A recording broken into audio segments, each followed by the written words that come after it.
Què et sembla la Costa Daurada? Llamativa? Deu ser difícil la convivència tenint la indústria i el turisme tan a prop. Sí, ja hi estem acostumats. Doncs mira què et dic. A mi m'agraden les llumetes de les fàbriques per la nit i el foc de les torxes al vespre. Sí, home, i el 25 de desembre, fum, fum, fum. De què rius? Les indústries són molt importants.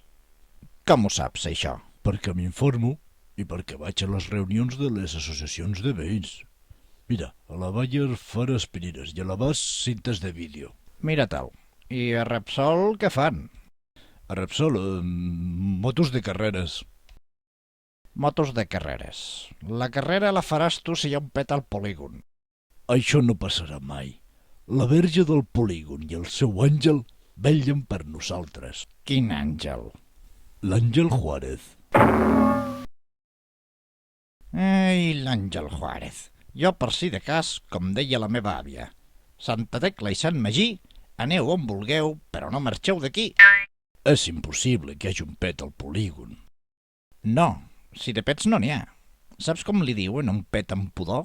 Com? Escapament de gas atípic.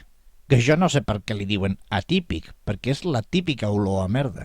No, si al final no deixaran un arbre en 10 quilòmetres a la rodona. Doncs els hotelers deixa'ls estar.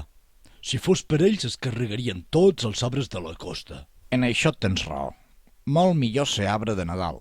Com a mínim només et toquen les boles un cop l'any. Però tu amb què et quedes? Amb indústria o amb turisme?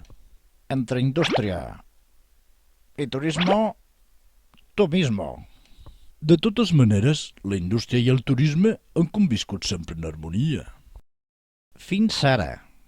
Però els llops i les guineus són amics fins que s'acaben els conills. Què vols dir? T'ho explicaré amb un dibuix. Aquí tens a la indústria i el turisme ahir. Aquí, a la indústria i el turisme avui. I demà? Demà? Qui sap què passarà demà? Jo crec que si el Nadal i el poblet s'han fet amics, la indústria i el turisme també ho poden ser. Potser sí, potser no. Per això no t'ho haig de dir jo.